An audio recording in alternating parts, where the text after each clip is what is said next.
నమస్తే welcome to YNC news ముందుగా headlines. Cargo నౌకపై క్షిపణులతో హౌతీల దాడి, ముగ్గురు మృతి.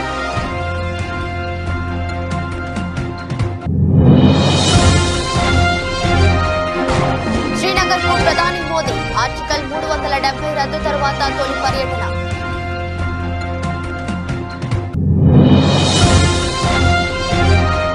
టీడీపీ జనసేన బీజేపీ పొత్తుపై ఉత్కంఠ, ఢిల్లీ చేరిన వ్యవహారం.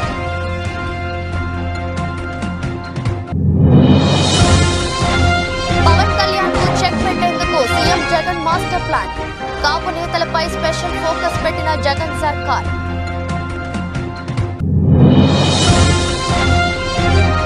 టచ్ చేస్తే అంతు చూస్తా, మరో 10 ఏళ్లు మనది అధికారం, CM Revanth mass warning.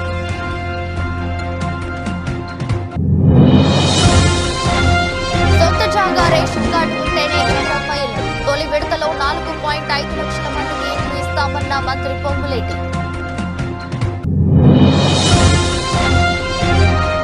Ashwin కు 100వ test, Team India guard of honour video.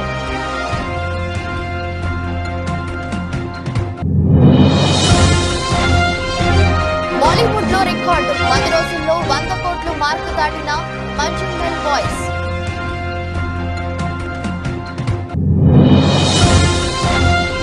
లాభాలతో ప్రారంభమైన మార్కెట్ సూచీలు 74,143 వద్ద కొనసాగుతున్న సెన్సెక్స్. యెమెన్లోని హౌతీ తిరుగుబాటుదారులు నానాటికి రెచ్చిపోతున్నారు. హామస్ ఇజ్రాయెల్ యుద్ధం జరుగుతున్న క్రమంలో హామస్ కు మద్దతుగా ఎర్ర సముద్రం మీదుగా రాకపోకలు సాగించే వాణిజ్య నౌకలే లక్ష్యంగా దాడులకు తెగబడుతున్నారు. ఈ దాడుల్లో ఇప్పటి వరకు నౌకలకే నష్టం వాటిల్లింది. అయితే హౌతీ రెబెల్స్ జరుపుతున్న దాడుల్లో తొలిసారిగా మరణాలు సంభవించాయి. గ్రీస్ యాజమాన్యానికి చెందిన ట్రూ కాన్ఫిడెన్స్ కార్గో నౌక బార్బడోస్ జెండా చైనా నుంచి సౌదీ అరేబియాలోని జెడ్డాకు వెళ్తుంది. ఆ నౌకపై గల్ఫ్ ఆఫ్ ఎడెన్ హౌతీ తిరుగుబాటుదారులు క్షిపణులతో దాడి చేశారు. ఈ దాడిలో కార్గో నౌక తీవ్రంగా దెబ్బతినింది. ఈ ఘటనలో 3 సిబ్బంది ప్రాణాలు కోల్పోయారు. మరో 6 గాయపడినట్లు అమెరికా అధికారులు ధృవీకరించారు. ఘటన జరిగిన సమయంలో నౌకలో సుమారు 20 మంది సిబ్బంది, 3 సాయుధ గార్డులు ఉన్నట్లు తెలిసింది. వారిలో భారత్ కు చెందిన 1, వియత్నాంగా చెందిన 4, ఫిలిప్పీన్స్ కి చెందిన 15 మంది సిబ్బంది ఉన్నట్లు నౌక యాజమాన్యం తెలిపింది. యెమెన్ నగరం ఎడెన్ కు 90 కిలోమీటర్ల దూరంలో ఈ దాడి జరిగినట్లు పేర్కొంది.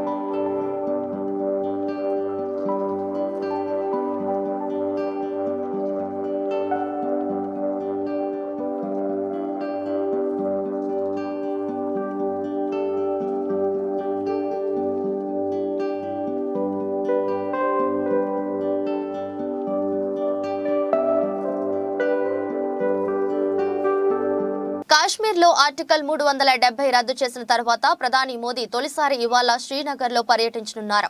అక్కడ ఆయన అనేక అభివృద్ధి కార్యక్రమాలను ప్రారంభించారు. సుమారు 6,400 కోట్ల ఖరీదైన పనులను ఆయన స్టార్ట్ చేయనున్నారు. శ్రీనగర్ లో బహిరంగ సభలో ఆయన ప్రసంగించనున్నారు. పక్షి స్టేడియంలో జరగనున్న వికసిత్ భారత్ వికసిత్ కాశ్మీర్ ప్రోగ్రాం నేపథ్యంలో ఆయన మాట్లాడారు. పక్షి స్టేడియం వల్ల భారీ బందోబస్తును పెంచారు. ప్రధాని ర్యాలీ జరిగే ప్రాంతాన్ని త్రివర్ణ పతాకాలతో నింపేశారు. లోక్సభ ఎన్నికలు సమీపిస్తున్న తరుణంలో కాశ్మీర్ అంశం మళ్లీ కీలకం కానుందని, జమ్మూ కాశ్మీర్లో అసెంబ్లీ ఎన్నికలకు సంబంధించిన ప్రకటన కూడా చేస్తారేమో అన్న ఊహాగానాలు కూడా వినిపిస్తున్నాయి.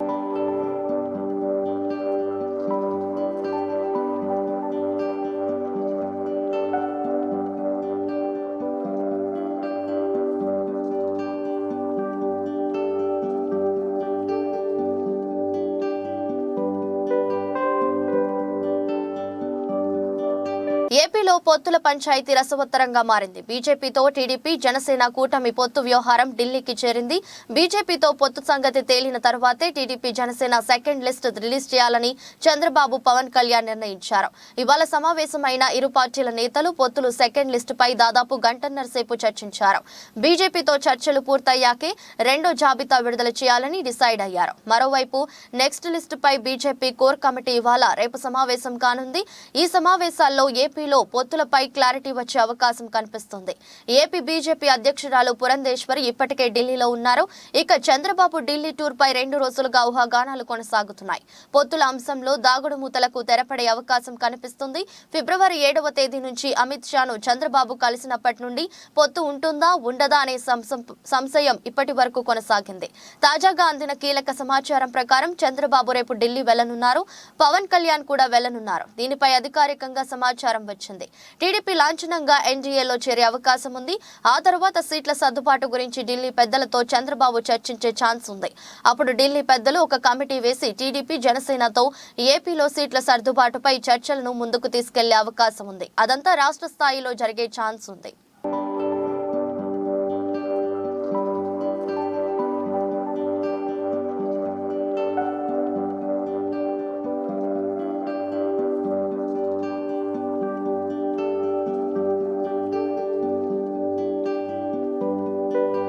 కాపు సీనియర్ నేతలపై వైసీపీ స్పెషల్ ఫోకస్ పెట్టింది. కాపు సీనియర్ నేతలు హరిరామ జోగయ్య, ముద్రగడ పద్మనాభంపై దృష్టి పెట్టిన వైసీపీ వారిని పార్టీలోకి చేర్చుకోవాలని చూస్తుంది. ఇప్పటికే హరిరామ జోగయ్య కుమారుడు సూర్యప్రకాష్ ను పార్టీలో చేర్చుకుంది వైసీపీ. ముద్రగడతో కూడా సంప్రదింపులు జరిపింది. త్వరలోనే ఆయన వైసీపీలో చేరబోతున్నట్లుగా తెలుస్తుంది. ఏదో ఒక నియోజకవర్గం నుంచి ఆయనను బరిలోకి దింపాలని వైసీపీ భావిస్తుంది. మరోవైపు వంగవీటి రాధాను పార్టీలోకి తెచ్చేందుకు వైసీపీ ప్రయత్నిస్తుంది. వంగవీటి రాధాను బందర్ ఎంపీగా పోటీ చేయించాలని వైసీపీ ప్లాన్ చేస్తుంది. కాపు సామాజిక వర్గంపై వైసీపీ ఫోకస్ పెట్టింది. ప్రధానంగా కాపులు ఎక్కువగా ఉండే ప్రాంతాలలోని ముఖ్య నేతలకు వలవేసే పనిలో వైసీపీ ఉంది. ఇప్పటికే కాపు సీనియర్ నేతలు, కాపు పెద్దలుగా ఉన్న హరిరామ జోగయ్య, ముద్రగడ పద్మనాభం ఇద్దరిని తమ వైపు తీసుకునే ప్రయత్నాల్లో వైఎస్ఆర్ సిపి ఉంది. గతంలోనూ వైసీపీలో చేరేందుకు ముద్రగడ అన్ని ఏర్పాట్లు చేసుకున్నారు. కానీ చివరి నిమిషంలో ఆగిపోయింది. రాజకీయ, సామాజిక సమీకరణాల నేపథ్యంలో ముద్రగడ చేరిక పెండింగ్ లో పడింది. ఆ తర్వాత ముద్రగడ జనసేన వైపు చూశారు. జనసేనలో చేరికకు సంబంధించి సంప్రదింపులు కూడా జరిగాయి. అయితే ఆ ప్రక్రియ ఆగిపోయింది. తాజాగా ఆయన వైసీపీలో చేరేందుకు సుముఖత వ్యక్తం చేశారు. ఇప్పటికే వైసీపీ కీలక నేత, ఉభయ గోదావరి జిల్లాల రీజనల్ కోఆర్డినేటర్ మిథున్ రెడ్డి ఇప్పటికే ముద్రగడతో మాట్లాడారు. ఈ నెల 12న ముద్రగడ సీఎం జగన్ ను కలవబోతున్నారని సమాచారం. ముద్రగడ వైసీపీలో చేరతారా, లేక మద్దతు మాత్రమే ప్రకటిస్తారా, లేదంటే తన కుమారుడిని వైసీపీలో చేరుస్తారా అన్న దానిపై క్లారిటీ రావాల్సి ఉంది. జనసేన పవన్ కళ్యాణ్ కు మద్దతుగా ఉంటూ వచ్చిన మరో కాపు సామాజిక వర్గం కీలక నేత హరిరామ జోగయ్య పైన వైసీపీ ఫోకస్ పెట్టింది. టీడీపీతో పొత్తులో భాగంగా పవన్ కళ్యాణ్ 24 సీట్లకే పరిమితం కావడం పట్ల హరిరామ జోగయ్య తీవ్రంగా వ్యతిరేకించారు. జనసేనకు దూరంగా ఉంటున్నారు. ఈ క్రమంలో ఆయన పైన వైసీపీ ఫోకస్ పెట్టింది. పాలమూరు బిడ్డను సీఎంను చేసిన ఘనత కాంగ్రెస్ దే అన్నారు తెలంగాణ ముఖ్యమంత్రి రేవంత్ రెడ్డి. పాలమూరు ప్రజలకు ఇచ్చిన గౌరవం ఇది అని ఆయన అన్నారు. డిసెంబర్ 3న తెలంగాణకు పట్టిన పీడ వదిలిందన్నారు సీఎం రేవంత్ రెడ్డి. కార్యకర్తల వల్లే మనం అధికారంలో ఉన్నామన్నారు. తెలంగాణ రాష్ట్రానికి రావాల్సిన నిధుల కోసం కేంద్రంతో కోట్లాడతానని తేల్చి చెప్పారు. ప్రధాని మోదీ చెవిలో తాను గుసగుస చెప్పలేదన్నారు. అతిథి మన ఇంటికి వస్తే గౌరవించాలని వెళ్లాను. మోదీ తెలంగాణకు సహకరించకపోతే ఎదిరిస్తా. బిల్లాతో అయినా కేడీతో అయినా కోట్లాడతా. బీఆర్ఎస్ అంటే బిల్లా రంగా సమితి. గత పాలకులు పాలమూరుకు ఏమైనా తీసుకొచ్చారా? 10 కొక్కుల్లా పందేళ్లు దోచుకున్నారు. పాలమూరు జిల్లాకు బీఆర్ఎస్ ఏం చేసింది? కాంగ్రెస్ ప్రభుత్వాన్ని టచ్ చేస్తే మీ అంతు చూస్తా, ఎవరికి అన్యాయం చేశానని ప్రభుత్వాన్ని పడగొడతామంటున్నారు. ఇందిరమ్మ రాజ్యాన్ని చూసి కళ్ళు మండుతున్నాయా అని నిప్పులు చెరిగారు సీఎం రేవంత్. పాలమూరు నుంచి లోక్సభ ఎన్నికల శంఖారావం పూరించారు సీఎం రేవంత్ రెడ్డి. మహబూబ్ నగర్ లో కాంగ్రెస్ ప్రజా దీవెన సభలో సీఎం రేవంత్ రెడ్డి మాట్లాడారు. బీజేపీ, బీఆర్ఎస్ పార్టీలపై విరుచుకుపడ్డారు. నేనేమి తలుపులు మూసి కాళ్లు పట్టుకోలేదు అంటూ బీఆర్ఎస్ విమర్శలకు స్ట్రాంగ్ కౌంటర్ ఇచ్చారు సీఎం రేవంత్ రెడ్డి. ఆత్మ బలిదానాలు చేసుకొని అమరులై ఈ రోజు తెలంగాణ రాష్ట్రాన్ని సాధించారు. ఆనాడు అమరులైన బిడ్డలు మేము ఆత్మ బలిదానం చేసుకున్నా మా తమ్ముల్లో, మా చెల్లెల్లో భవిష్యత్ తరాలకు ఆదర్శంగా నిలబడి ఈ రాష్ట్రంలో మా ఉద్యోగాలు మాకు వస్తాయి. ఆ ఉద్యోగాల ద్వారా భవిష్యత్ తరాలకు సంబంధించిన దళితులు, గిరిజనులు, ఆదివాసీలు, బలహీన వర్గాలు, మైనారిటీల పిల్లలకు చదువులు చెప్తారు. తద్వారా వాళ్ళు దేశ అభివృద్ధిలో భాగస్వాములు అవుతారు అని చెప్పి వాళ్ళు ఆత్మ బలిదానాలు చేసుకున్నారు. ఆ ఆత్మ బలిదానాల స్ఫూర్తితో ఏర్పడ్డ తెలంగాణ రాష్ట్రం ఆనాటి ప్రభుత్వం ఆ స్ఫూర్తితో పనిచేయాల్సింది వదిలేసి కుటుంబం యొక్క సంక్షేమం కోసం, కుటుంబంలో ఉన్న వ్యక్తుల పదవుల కోసం, వాళ్ళ యొక్క లాభార్జన, వాళ్ళ యొక్క ధనదాహం తీర్చుకోవడానికి గత 10 సంవత్సరాలు వాళ్ళు అదే పనిలో మునిగి తేలిరు. ఫామ్ హౌస్ మత్తులో వాళ్ళు ఉండి లక్షలాది నిరుద్యోగ యువకుల యొక్క ఆకాంక్షలు నెరవేర్చడంలో వాళ్ళు వైఫల్యం చెందిన. మీరందరూ దిల్సుఖ్ నగర్ సెంటర్లోనో, అశోక్ నగర్ చౌరస్తాలోనో, అమీర్పేట జంక్షన్లోనో గ్రామాల నుంచి పేద తల్లిదండ్రులు రూపాయి కూడబెట్టి ఉపాధి హామీ కూలికి పోయి సంపాదించి మీకు పంపిస్తే కోచింగ్ సెంటర్ల చుట్టూ తిరుగుతూ దిల్సుఖ్ నగర్లోనో రకరకాల ప్రాంతాలలో మీరు కష్టపడి చదువుకున్నారు. నోటిఫికేషన్ ఎప్పుడు ఇస్తారో తెలీదు. పరీక్షలు నిర్వహిస్తే ప్రశ్నాపత్రాలు ఏ జిరాక్స్ సెంటర్లో తేలుతాయో తెలీదు. ప్రశ్నాపత్రాలను ఎవరు దిద్దుతారో దిద్దే వాళ్ళ మీద నమ్మకం లేదు, ఫలితాలు ప్రకటించే వాళ్ళ మీద విశ్వాసం లేదు. ఈ రకంగా అపనమ్మకంతో అసలు ఎప్పుడు ఏం జరుగుతుందో తెలియని పరిస్థితుల్లో మీరందరూ కష్టపడి కొట్లాడి ఇక మా ఉద్యోగాల గురించి అడగడం కాదు, అధికారంలో ఉన్న కేటీఆర్ ఉద్యోగాలు ఊడగొడితేనే మీ ఉద్యోగాలు వస్తాయన్న ఆలోచనతోటి ఉద్యోగాలు అడగడం మానేసి తండ్రి కొడుకు, మామ అల్లుడు, కూతురు తండ్రి ఉద్యోగాలు సొంత జాగా ఆహార భద్రత కార్డు ఉన్న వారికే ఇందిరమ్మ ఇండ్ల పథకం కింద ఆర్థిక సాయం మంజూరు చేస్తామని గృహ నిర్మాణ శాఖ మంత్రి పొంగులేటి శ్రీనివాస్ రెడ్డి స్పష్టం చేశారు. తొలి విడతలో ఒక్కొక్క నియోజకవర్గంలో 3,500 చొప్పున మొత్తం రాష్ట్రంలో 4.5 లక్షల మందికి ఇండ్లు మంజూరు చేస్తామని చెప్పారు. ఈ నెల 11న భద్రాచలంలో రాములూరి సన్నిధిలో ముఖ్యమంత్రి రేవంత్ రెడ్డి ఈ పథకానికి శ్రీకారం చుడతారని తెలిపారు. ఇందిరమ్మ ఇండ్ల పథకంపై బుధవారం ఆయన సచివాలయంలో హౌసింగ్ బోర్డు అధికారులతో సమీక్ష నిర్వహించారు. ఈ సందర్భంగా పొంగులేటి మాట్లాడుతూ తమ ప్రభుత్వం 6 గ్యారంటీల అమలులో భాగంగా ఇందిరమ్మ ఇండ్ల పథకం కింద ఇల్లు లేని వారికి ఇంటి స్థలం ఉన్న వారికి ఇంటి నిర్మాణానికి 5 లక్షల సాయం అందించడానికి అవసరమైన కార్యాచరణ ప్రారంభించిందని చెప్పారు. ఈ పథకాన్ని తెలంగాణ రాష్ట్ర హౌసింగ్ కార్పొరేషన్, జిల్లా కలెక్టర్లు, మున్సిపల్ కమిషనర్లు పర్యవేక్షిస్తారని తెలిపారు. తొలి విడతలో సొంత స్థలం కలిగిన వారికి ఇందిరమ్మ ఇండ్ల నిర్మాణానికి 5 లక్షల చొప్పున మంజూరు చేస్తామని స్పష్టం చేశారు. 400 చదరపు అడుగులకు తక్కువ కాకుండా ఇండ్లను నిర్మించాలని, హాలు, బెడ్రూమ్, వంటగది, బాత్రూమ్ తప్పనిసరిగా ఉండాలని చెప్పారు. మహిళల పేరు మీదనే ఇండ్లను మంజూరు చేస్తామని, ప్రజాపాలనలో వచ్చిన దరఖాస్తులను పరిశీలించి ఆహార భద్రతా కార్డు ఆధారంగా లబ్ధిదారులను ఎంపిక చేస్తామని వివరించారు. ఇందిరమ్మ ఇండ్ల నిర్మాణానికి సంబంధించిన మార్గదర్శకాలను వెంటనే విడుదల చేయాలని అధికారులకు సూచించారు. 3 కాలేజీల్లో కంటే ది బెస్ట్ కాలేజీగా ఈ నేలకొండపల్లి కాలేజీని చేస్తున్నాం. దీనికి కావాల్సిన నిధులు కానీ ఇతరత్ర తప్పకుండా ప్రభుత్వ పక్షాన సాయం తీసుకుంటాం. రోల్ మోడల్గా ఈ కాలేజీని చేసుకుంటాం. తెలంగాణ రాష్ట్రం ఏర్పడిన 10 సంవత్సరాలు ఏదైతే గత ప్రభుత్వ పరిపాలనలో విద్యని చిన్న చూపు చూశారు అన్నమాట నిజం. అన్ని రంగాల కంటే కూడా బడ్జెట్లో విద్య పట్ల కొంత నిధులు ఏర్పాటు చేసి తీరా నిధులు రిలీజ్ చేసే టైం వచ్చేసరికి బడ్జెట్లో పెట్టిన నిధుల్లో సగం కూడా ఖర్చు ఏదైనా ఖర్చు కాలేదంటే మళ్ళీ వచ్చే సంవత్సరం దీనికంటే ఎక్కువ ఫిగర్ చూపిస్తాడు. ఎవరికి ఈ అర్థం కాని కన్ఫ్యూజన్లో రాష్ట్రంలో విద్య డెఫినెట్గా వెనకబడింది అనేది చెప్పకనే తప్పదు. మీ అందరి ప్రేమ అభిమానాలతో ఏ ఇందిరమ్మ రాజ్యాన్ని తెచ్చుకున్నామో ఈ ఇందిరమ్మ రాజ్యంలో విద్యకి, వైద్యానికి పెద్దపీట వేయాలన్నదే ఈ ఇందిరమ్మ రాజ్యంలో మా అందరి ఆశయం. అది మీ కళ కూడా. ప్రతి ఇంటికి ఒక ఉద్యోగం వస్తుందని ప్రతి యువకుడు కలకన్నాడు. కానీ మాటలకే పరిమితమైంది గత ప్రభుత్వం. చేతల్లో నిరుప్రయోగంగా యువతని విస్మరించింది గత ప్రభుత్వం. ఈనాడు ఇందిరమ్మ రాజ్యంలో సుమారు మొదటి 85 రోజుల్లోనే 28,000 ఉద్యోగాలు ఇచ్చిన ఘనత ఈ రాష్ట్ర ప్రభుత్వాన్ని, ఇందిరమ్మ ప్రభుత్వాన్ని. ప్రైవేటు స్కూళ్ళని మరిపించే విధంగా గవర్నమెంట్ సెక్టార్లో ఉన్న స్కూల్స్ని నడిపించాలన్నది ఇందిరమ్మ రాజ్యం యొక్క చిత్తశుద్ధి. ఇటువంటి ప్రభుత్వాన్ని తప్పకుండా మీ దీవెనలతో వచ్చింది. మీ అండదండలు ఉన్నాయి. మంచి పరిపాలన ఇవ్వడానికి ఈ ప్రభుత్వం సిద్ధంగా ఉంది. ఈ ప్రభుత్వం కావాల్సిన అన్ని వసతుల్ని మేడం గారికి చెప్పడం జరిగింది. పై అధికారులతో కూడా అవసరమైతే మాట్లాడి ఎక్కడా నిధులు ఇబ్బంది లేకుండా. భారత senior spinner Ravichandran Ashwin career లో మరో మైలురాయికి చేరుకున్నారు. ఈ మధ్య 500 వికెట్ల క్లబ్ లో చేరిన ఈ ఆఫ్ స్పిన్నర్ 100వ టెస్ట్ మ్యాచ్ ఆడుతున్నాడు. ఈ సందర్భంగా ధర్మశాలలో హెడ్ కోచ్ రాహుల్ ద్రవిడ్ భారత జట్టు ఆటగాళ్లు అశ్విన్ ను ప్రత్యేక అభినందనలు తెలిపారు. కోచ్ ద్రవిడ్ 100వ టెస్ట్ క్యాంప్ ను అశ్విన్ కు బహుకరించాడు. అనంతరం అతడు భార్య ప్రీతి, ఇద్దరు కూతుళ్లతో కలిసి ఫోటోలు దిగాడు. డ్రెస్సింగ్ రూమ్ నుంచి అశ్విన్ మైదానంలో అడుగు పెట్టేటప్పుడు టీమిండియా ఆటగాళ్లు ఇరువైపులా నిలబడి గార్డ్ ఆఫ్ ఆనర్ తో గౌరవించారు.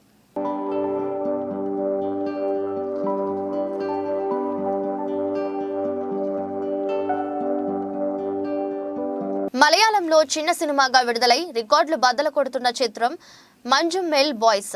సర్వైవర్ థ్రిల్లర్ గా వచ్చిన ఈ మూవీ ఫిబ్రవరి 22న విడుదలై బాక్సాఫీస్ వద్ద సెన్సేషన్స్ క్రియేట్ చేస్తుంది. కేవలం 5 కోట్ల బడ్జెట్ తో వచ్చిన ఈ చిత్రం రిలీజ్ అయిన రోజు నుంచే పాజిటివ్ టాక్ అందుకొని బాక్సాఫీస్ వద్ద కాసుల వర్షం కురిపిస్తుంది. ఇదిలా ఉంటే తాజాగా ఈ చిత్రం అరుదైన రికార్డును ఖాతాలో వేసుకుంది. రిలీజ్ అయిన 10 రోజుల్లోనే 100 కోట్ల మార్కును దాటి మాలీవుడ్ లో ఈ మార్కును ఫాస్ట్ గా దాటిన సినిమాగా చిత్రీకరించింది.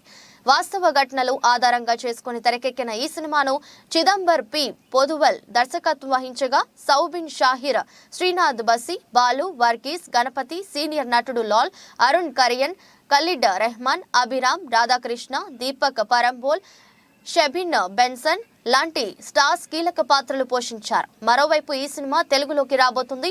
ప్రస్తుతం ఈ సినిమా తెలుగుకు సంబంధించి డబ్బింగ్ కార్యక్రమాలు జరుగుతున్నాయని సమాచారం. ఇక ఈ మూవీని మార్చి 15న ప్రేక్షకుల ముందుకు తీసుకురానున్నట్లు మేకర్స్ ప్లాన్ చేస్తున్నట్లు తెలుస్తుంది. ఈ సినిమా కథ విషయానికి వస్తే 2006లో తమిళనాడు కొడైకెనాల్లోని గుణ గుహాలలో జరిగిన వాస్తవ సంఘటన ఆధారంగా రూపొందించబడింది. ఒక ఫ్రెండ్స్ గ్యాంగ్ గుణ గుహాలను సందర్శించడానికి వెళ్ళగా ఆ గ్యాంగ్ లో ఒకరు ప్రమాదవశాత్తు లోయలో పడిపోతాడు. అయితే అతడిని కాపాడేందుకు అతని స్నేహితులు చేసిన రెస్క్యూ ఈ సినిమా స్టోరీ. అప్పట్లో సంచలనం సృష్టించిన ఈ ఘటనపై సినిమా రావడంతో ప్రేక్షకులు కాసుల వర్షం కురిపిస్తున్నారు.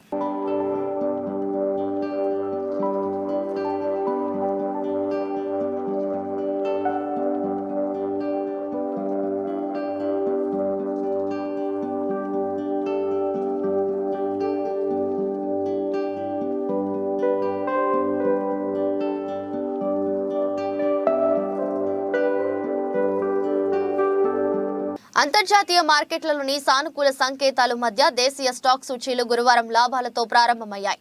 ఉదయం 9:24 సమయంలో సెన్సెక్స్ 57 పాయింట్ల లాభంతో 74,143 వద్ద ట్రేడ్ అవుతుంది. నిఫ్టీ 15 పాయింట్లు పెరిగి 22,489 దగ్గర కొనసాగుతుంది. డాలర్తో పోలిస్తే రూపాయి మారకం విలువ 82.83 వద్ద ప్రారంభమైంది. సెన్సెక్స్ 30 సూచీలో JSW steel, Bajaj finserv, Bajaj finance, Tata steel, SBI, power grid, Asian paints, HUL, HDFC bank, Nestle India షేర్లు లాభాల్లో ట్రేడ్ అవుతున్నాయి. M&M, ICICI bank, Infosys, Reliance, TCS, axis bank, Kotak Mahindra bank, IndusInd bank, UltraTech cement, Titan షేర్లు నష్టాల్లో కొనసాగుతున్నాయి. అమెరికా మార్కెట్లు బుధవారం లాభాలతో ముగిశాయి. నేడు ఆసియా పసిఫిక్ ప్రధాన సూచీలు సానుకూలంగానే ఉన్నాయి. జపాన్లో నిక్కీ సూచీ ఆరంభంలో రికార్డు గరిష్టాన్ని తాకింది. అంతర్జాతీయ మార్కెట్లో బ్యారెల్ బ్రెంట్ చమురు ధర $82.85 వద్ద ట్రేడ్ అవుతుంది. విదేశీ సంస్థాగత మదుపరులు బుధవారం నికరంగా 2,767 కోట్లు విలువ చేసే షేర్లను కొనుగోలు చేశారు. దేశీయ సంస్థాగత మదుపరులు సైతం 2,150 కోట్ల స్టాక్స్ ను కొన్నారు.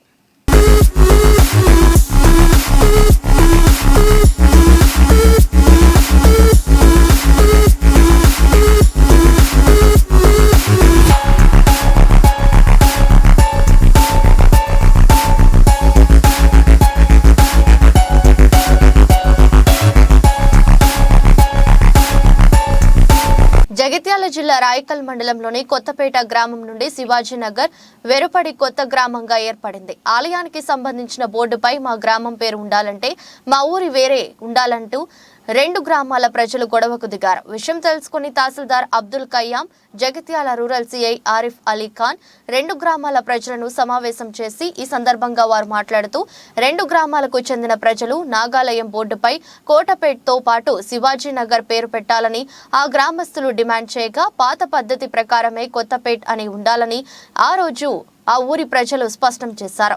దీంతో సమస్యను ప్రభుత్వం దృష్టికి తీసుకెళ్తామని, అప్పటి వరకు ప్రజలు సమరస్యంగా ఉండాలని వారు సూచించారు. ఎవరైనా చట్ట వ్యతిరేక చర్యలకు పాల్పడితే కేసు నమోదు చేస్తామని సీఐ హెచ్చరించారు. ఈ కార్యక్రమంలో ఎస్ఐ అజయ్, ఆలయ ఈవో విక్రమ్, ఆర్ఐ పద్మయ్య, 2 గ్రామాల ప్రజా ప్రతినిధులు, గ్రామస్తులు తదితరులు పాల్గొన్నారు. అది నడరాకుండా అయిపోయింది సార్. ఎప్పుడు నేను లక్ష పెట్టుకుంటా మంచిగా పెట్టుకున్నాను. అట్లా లేడీస్ పైసలు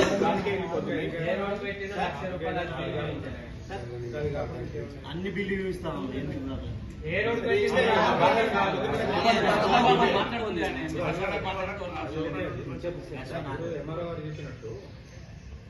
బోర్డులో పేరు ఉండడం వల్ల మీకు ఎటువంటి అభ్యంతరం ఉందని చెప్పేసి అడుగుతున్నారు. అంతే మీరు ఇప్పుడు అనేది మీ దీంతో ప్రకారం చూసుకుంటే సార్ అది పక్క పెట్టండి. ఇవాళ మేము ఉంటాం, రేపు మా వారసులు వస్తారు, వాళ్ళకి వీళ్ళకి తెలియదు, రేపు వీళ్ళు అక్వైర్ చేసుకుంటారు, వాళ్ళు పక్క చెప్తారని చెప్పేసి మీది అది 100% పేరు ఉండడం వల్ల. అదే ఫస్ట్ మెయిన్ రీజన్ అది. అంతే. జగిత్యాల జిల్లా మెట్పల్లి పట్టణంలోని ఎమ్మెల్యే క్యాంపు కార్యాలయంలో ఎమ్మెల్యే డాక్టర్ సంజయ్ మీడియా సమావేశం నిర్వహించారు. ఈ సందర్భంగా ఎమ్మెల్యే మాట్లాడుతూ 11/3/2024 కోరుట్ల నియోజకవర్గ యువతీ యువకుల కోసం మెగా జాబ్ మేళా నిర్వహిస్తున్నామని, యువకులందరూ సద్వినియోగం చేసుకోవాలని కోరారు. అనంతరం జాబ్ మేళా పోస్టర్ ని ఆవిష్కరించారు. ఈ కార్యక్రమంలో మున్సిపల్ చైర్మన్, ఎంపీపీ, ప్రజా ప్రతినిధులు, కార్యకర్తలు తదితరులు పాల్గొన్నారు. మన కాన్స్టిట్యున్సీ యువకులకు మీ ద్వారా 11వ తారీఖు నాడు మెగా జాబ్ మేళా కండక్ట్ చేస్తూ ఉన్నాము. దగ్గర 2000 ఉద్యోగాలు వస్తూ ఉన్నాయి. దగ్గర 50 కంపెనీలు కూడా వస్తూ ఉన్నాయి. ఆ రోజు ఎస్ఎస్సి దగ్గర నుండి పోస్ట్ గ్రాడ్యుయేషన్ విద్యార్థుల వరకు అన్నీ కూడా ఇన్ని రకాల జాబ్స్ ఉన్నాయి. మన వెంకటరెడ్డి ఫంక్షన్ హాల్ మెట్పల్లిలో పొద్దున్న 9 గంటలకు స్టార్ట్ అవుతుంది. దయచేసి నా రిక్వెస్ట్ ఏంటంటే అందరూ కూడా రిజిస్ట్రేషన్ 11 లోపల అయిపోతుంది.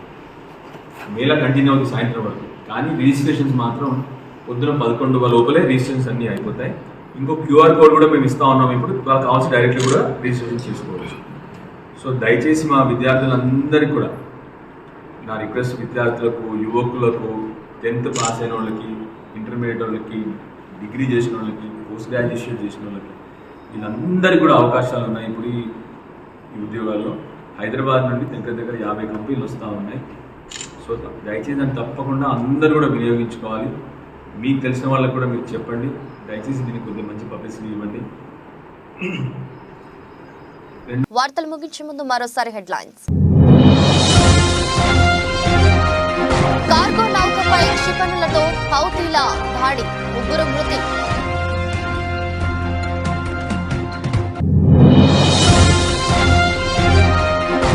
శ్రీనగర్కు ప్రధాని మోదీ, ఆర్టికల్ 370 రద్దు తర్వాత తొలి పర్యటన.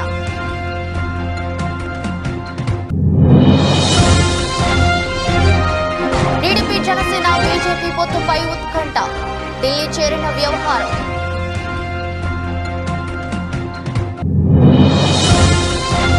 పవన్ కళ్యాణ్ కు చెక్ పెట్టేందుకు సీఎం జగన్ మాస్టర్ ప్లాన్, కాపు నేతలపై స్పెషల్ ఫోకస్ పెట్టిన జగన్ సర్కార్.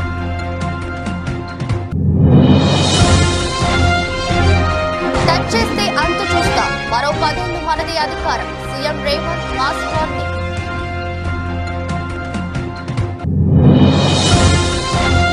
సొంత జాగా రేషన్ కార్డు ఉంటేనే ఇందిరమ్మ ఇల్లు, తొలి విడతలో 4.5 లక్షల మందికి ఇల్లు ఇస్తామన్న మంత్రి పొంగులేటి.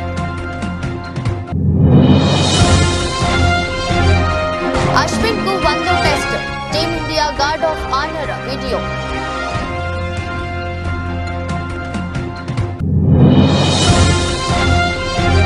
బాలీవుడ్ లో రికార్డు, 10 రోజుల్లో 100 కోట్లు మార్కు దాటిన మంజుమల్ బాయ్స్.